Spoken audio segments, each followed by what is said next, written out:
second-year safety Calvin Pryor, who played for Rex Ryan last season, wasn't a very big fan of Rex doing his Tuesday press conference in a Clemson helmet, tweeting the following: "The guy does anything for attention." When asked what he thought of the tweet, Rex had this to say. He's right. Because what else am I going to do? Just stand up here or whatever? Yep. I got attention, but I got it in the right spot. You know, he's mad because Clemson put it on Louisville again this year. Stephen A., what does this say about Rex? Well, what he says, it says. He loves attention, and there's nothing wrong with it. I mean, it's not ideal for a head coach. There's no question about that. But if it works for him, it works for him. You know, in fairness to Rex Ryan, let's not be hypocritical here. None of us had a problem with Rex Ryan's personality when Rex Ryan was a member of the New York Jets his first 2 years, when he guided them to back-to-back AFC championship games by guaranteeing that he would do at least that once he arrived as coach. The problem is 4 years followed: an 8-8 season, a 6-10 season, an 8-8 season, and then the abysmal 4-12 season where Rex Ryan admitted to us to our face that he deserved to be fired. So when you look at it from that perspective, and then you look at some of the troubles that they've had this year, they're on the outside looking in right now. They're behind the Jets and the New England Patriots in the division. You know, you got Cincinnati and Indianapolis and Denver that are going to win their divisions. And then you've got the Oakland Raiders that are going to be relevant in the playoff picture, the Pittsburgh Steelers as well. So, you know, Buffalo's on the outside looking in. He walked in there guaranteeing some things again. I think the problem with Rex Ryan is that Rex Ryan is coming across as an individual that uses headlines to disguise his ineptitude. And that's what this comes down to. Again, when he's winning, you can never say that about him. I definitely think he's a brilliant defensive mind. But their defense right now ranks 16th overall. They rank 24th against the pass. That's not numbers that we've come to know as being associated with Rex Ryan. And so, you know, you understand it. You understand it's a part of his personality. You want to encourage people to be themselves, Skip, but at the same time, somewhere along the way, you've got to get the job done. And when you look at Rex Ryan, he's created a buzz and interest in the Buffalo Bills. They clearly made the right choice with picking Tyrod Taylor as their quarterback. There's no doubt about that. But this defense should be better than what they have been. And one would argue their record should be better than what it is. And one would also argue that this team, your pick to be a wild card team in these playoffs this season, is on the outside looking in, and that's all problematic. So if you're going to bring attention to yourself, there's nothing wrong with that, Rex Ryan. But you need to bring the results first. Otherwise, all you are is a sideshow. And I'm not calling him that because I respect him.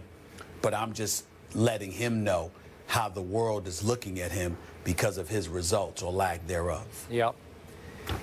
I did pick Rex's team to win a wild card this year, and I do love me some Rex in general. But I got to tell you, I did not love him wearing that Clemson helmet. I hear what you're saying.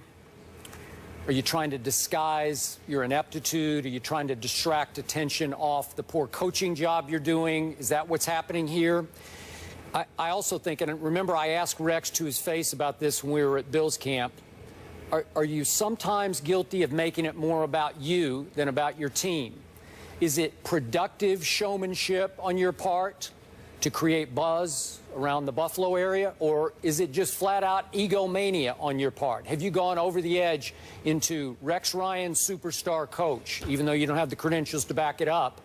You're certainly one of the most recognizable coaches in the National Football League. You're certainly one of the most talked about coaches. Why is that? Because you'll wear a Clemson helmet to a press conference. So was wearing that Clemson helmet about Rex, or was it about his son Seth, who's a redshirt sophomore, a walk-on who made the team and has actually caught 2 balls this year for 14 yards. He stands 6 feet tall and weighs 175 pounds, does Seth Ryan. Was wearing the Clemson helmet a tribute to his son who made the team as a walk-on, or was it about Rex? To me, it was more about Rex, getting a laugh. You know, he knows he's going to get maybe a lead item on SportsCenter. I don't know. You know, he's going to get a lot of attention off wearing that helmet and keeping it on, instead of just paying tribute to Clemson's achievement so far this year. Just bringing up the fact I'm proud of my kid. He walked on. He made a team that right now is the best team in America, and I'm proud of him. You could just throw that in there at the end of the press conference. Everybody'd say, thank you very much, great. That would work. This doesn't work for me. This is more about Rex and about a week in which he knows he's going to get a lot of attention because he's returning to the Jets. Is he trying to take some pressure off his team versus the Jets? I don't know. I don't know. I just think in the end, it's what I asked Rex to his face about. Is it more about you than about your players? And I think at some points in that locker room, they're saying, what about us? Are we stars or are we not stars? Is it all about our star head coach, the showman that is Rex Ryan? That's how I take that one. So I didn't like this one, Stephen A. I just thought it was crossing the line. I didn't think it was crossing the line, but I didn't like it because I think it's unnecessary. And more importantly than unnecessary, I think it's not the priority. You see, I think the priority should be having your team ready to rumble. I think if Rex wants to bring attention to himself, Rex could bring attention to himself by rolling up at a press conference and announcing we're going to come at it, by guaranteeing a win, by telling you we don't give a damn who this team is, we're going to go for it. He can bring attention to himself that way. You know, there are ways to do it in a fashion that, although it might be unadvisable in some people's eyes, you can understand it because if you're a Rough Rider, that's how you want people to know you're coming at your business. It's just that simple. And so there's no harm in that. And I can also understand and appreciate it because what he wants is he wants the world watching his team and he wants the world watching him. It interests him. It ignites him. It sparks him, supposedly. Yep. The problem is that you have 4 years in which all of that bluster amounted to absolutely nothing. Yep. 4 consecutive years as the head coach that you were out. You were out of the playoffs looking in. And by the way, speaking about that, maybe we need to think about something here, whether it's nepotism, favoritism, or whatever the case may be, because how do you have, in the last 4 years of your career, of your coaching career in New York, you've got 2 8-8 seasons, sandwiching 1 6-10 season, and then ending your tenure on a 4-12 record. And within 2 weeks, before you have a chance virtually to pass gas, you literally land a $5 million a year contract. I mean, him and Andy Reid, who I love. You know how I feel about Andy Reid. Yeah. But I just find it amazing that guys, so many of these guys, the Pep Hamiltons and others of the world can't even get a chance. Yeah. But you got guys who were losing, who were on the outside looking in, who were regressing in terms of their level of productivity as a coach. And they literally leave a job. And before they have an opportunity to pick up the phone and call their family to inform them that they're unemployed, they already got another job, and it's giving them $5 million a year. No, I find that very interesting. I do too. Now, again, back to Pep Hamilton, he got scapegoated. That was as unfair a firing as I've ever seen, and it really set him back in his, his path up to become a head coach. God bless him. But back to Rex.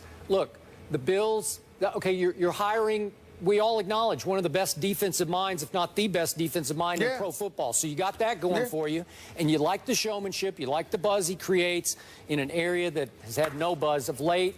And then you like the mind games he plays with opponents because now he's playing one with the Jets. He's saying, you know what, I don't even care about the Jets game. I have circled only the Patriots game at Foxborough down the road. You know, that's the only one I care about. Well, is that going to work? A little gamesmanship? I don't know. But that's what people like Rex for. I agree. I also There's no doubt about it. Yeah. If the coaching thing doesn't work out, he certainly has a future in PR. I mean, he can manipulate the media better than anybody and stay relevant, and maybe that's helped him a little bit, to your point. I know the coaching pedigree and what a great defensive mind, but staying relevant. I think that's worn out. I think that years ago it was far more effective when he was winning football games. Now it doesn't work on us because we're able to turn around and look at your team and say, wait a minute, it ain't what you said it was going to be. It wasn't that way for the last 4 years when you were with the New York Jets. You came to Buffalo, you talked about the talent that you have and how confident you were. And not only that, you don't have the problem you had in New York with Geno Smith or Mark Sanchez before him as your quarterback. Now Tyrod Taylor actually looks impressive. You look at his numbers. I mean, Skip the Deuce completing about 70% of his passes. Love him. The turnovers. I mean, he's getting the job done. Yeah. So really, If that's the case, then what's your problem, Rex Ryan? Because your offense isn't too shabby. Your defense is the problem, and that is supposed to be where your level of expertise lies. It's the very reason you got a head coaching job. But the defense right now is suspect. So I think it's worn thin with a lot of us. We look at Rex Ryan. I mean, what's not? But You got to respect we're talking about him. We're talking about him more than Belichick, Marvin Lewis, Ron Rivera, the undefeated coaches. So he is winning in that sense.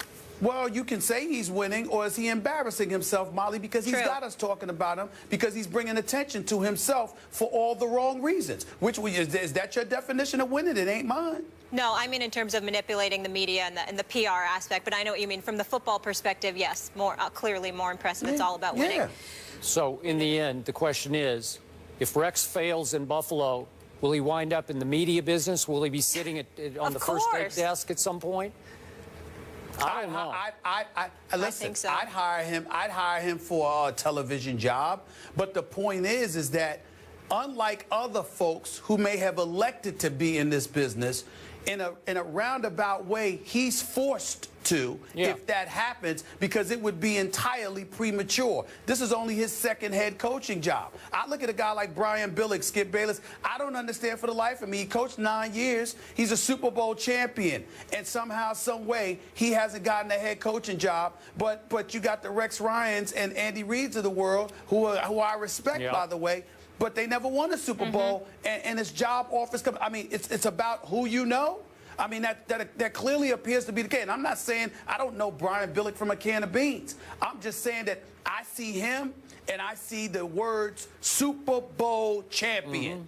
But somehow, some way, he's an analyst in television, and Rex Ryan is coaching and bringing attention to himself doing press conferences. I have something wrong with that picture. I want winners. I think maybe Brian Billick might have just decided this is a lot easier to analyze games than to actually have to coach games. Right? Hey, John Gruden's the same way. Why should John Gruden leave Monday Night Football? He's probably getting paid just as much money for doing less work because it ain't the same as coaching the team. But guess what? He gets to make that choice because he's a Super Bowl champion. Rex Ryan ain't even been in the Super Bowl yet. What's the problem with that? Agreed. Fair enough. And we will leave it there, because guess what's coming up next? Rapper Jeezy is in the house, and I love it. So much to get into with him. NFL, NBA, social issues. His new album drops Friday. We'll talk to him in just a bit. Good morning. Morning. How are we doing? Welcome. What's going on? How are you? Good to see you. How you doing?